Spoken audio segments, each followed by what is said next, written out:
अस्सलामुअलैकुम friends, welcome to my channel. उम्मीद है कि आप सब लोग खैरियत से होंगे। आज हम अपना न्यू चैप्टर स्टार्ट करने जा रहे हैं जिसका नेम है बायोडाइवर्सिटी। बायोडाइवर्सिटी को समझने के लिए हम इसके इंट्रोडक्शन की तरफ सबसे पहले चलते हैं। आप लोगों की बुक में मेंशन है कि 10 million organisms are present on earth. के अर्थ पे कितने ऑर्गेनिजम्स प्रेजेंट हैं? 10 मिलियन ऑर्गेनिजम्स प्रेजेंट हैं, लेकिन उनमें से सिर्फ और सिर्फ 1/3 ऑर्गेनिजम्स जो हैं वो डिस्कवर्ड हुए हैं। ठीक है, रिमेनिंग ऑर्गेनिजम्स अभी तक डिस्कवर्ड नहीं हुए, और जो डिस्कवर्ड हो गए हैं 1/3 वो आपकी बुक मेंशन है। ठीक हो गया। आप इस तरह कर लें कि जी 10 मिलियन ऑर्गेनिजम्स को आप इक्वल कर दें, इसको समझने के लिए 3 के फ़र्ज़ कर लें। ठीक है, अब 1/3 हमने कहा ना कि 1/3 डिस्कवर्ड हैं, 3 में से 1 माइनस करो, मतलब 2% अभी भी डिस्कवर्ड नहीं हुए। ये एक रफली सा मतलब है 1/3 के लिहाज से।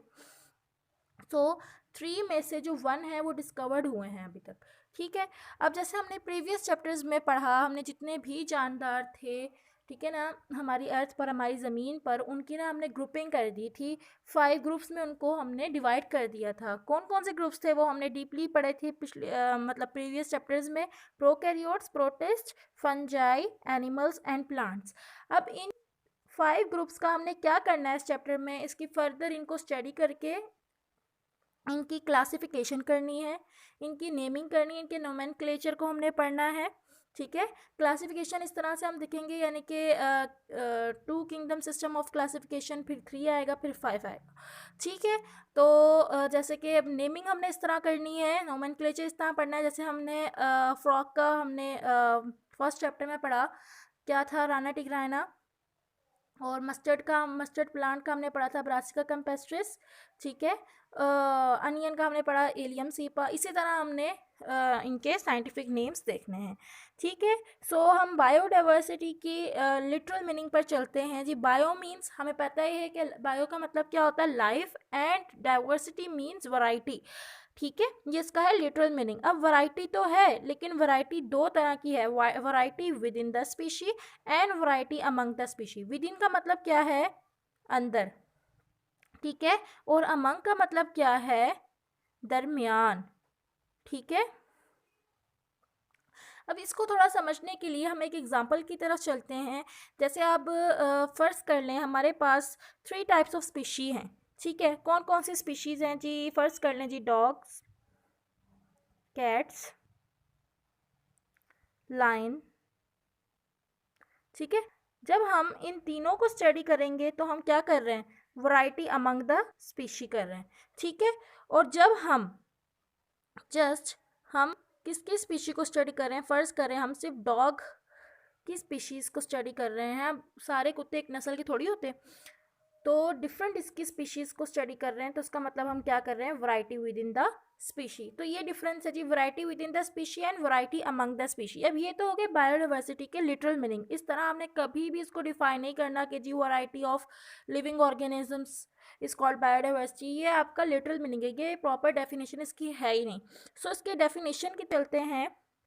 डेफिनेशन इसकी ये है, the measure of variety of organism in the ecosystems is called biodiversity in different ecosystems. कि डिफरेंट इकोसिस्टम्स के अंदर आपने वैरायटी ऑफ ऑर्गेनिजम्स को मेजर कर लेना है। ठीक है, ये इसकी है प्रॉपर डेफिनेशन। आगे चलते आगे बायोडाइवर्सिटी की टाइप्स बता दी हैं जी, फ्लोरा एंड फाना। फ्लोरा को आप ना फ्लावर्स से याद रख लें। ठीक है, तो फ्लावर्स किस पे बनते हैं, प्लांट्स पे। So diversity of plants is known as flora. Next पे क्या बचा, फाना। तो ये एनिमल्स की है, the diversity of animals is called fauna. तो ये एज अ शॉर्ट क्वेश्चन पूछ लेते हैं डिफ्रेंशिएट, तो आप इसको सिंपली इस तरह कर देना, फ्लोरा एंड फाना को। फिर आगे नेक्स्ट है डिस्ट्रीब्यूशन ऑफ स्पीशीज़। जो स्पीशीज़ की डिस्ट्रीब्यूशन है ना, वो अर्थ पे इवनली डिस्ट्रीब्यूट बिल्कुल भी नहीं है। कि इलाके में बहुत ज़्यादा स्पीशीज़ हैं, किसी इलाके में बहुत ज़्यादा कम हैं। जैसे फ़र्ज़ करें ठंडे इलाकों में कुछ एनिमल्स हैं वो टॉलरेट नहीं कर सकते, तो उनकी वहाँ पे ज़रूरत नहीं है, वो उधर होते नहीं है। गर्म इलाकों में कुछ एनिमल्स हैं जो गर्म इलाकों में नहीं रह सकते, तो इसी तरह मतलब उनकी रिक्वायरमेंट के हिसाब से उनकी डिस्ट्रीब्यूशन चेंज है, इवनली डिस्ट्रीब्यूट नहीं है। ठीक है, 3 तरह के रीजन्स बता दिए जी, tropical, temperate and polar region. अब वो कह रहे हैं जी ट्रॉपिकल रीजन में सबसे हाई है, टेम्परेट में उससे कम और पोलर में सबसे कम डिस्ट्रीब्यूशन है। सो इसको थोड़ा सा समझने के लिए, ट्रॉपिकल एंड टेम्परेट रीजन्स वगैरह को समझने के लिए थोड़ा सा रफली सा मैं आपको बताती हूँ।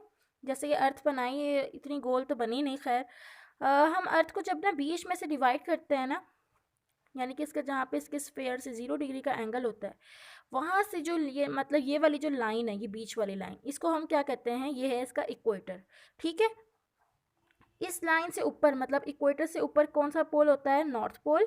ठीक है, इक्वेटर से नीचे कौन सा पोल होता है, साउथ पोल। ठीक हो गया। अब हमने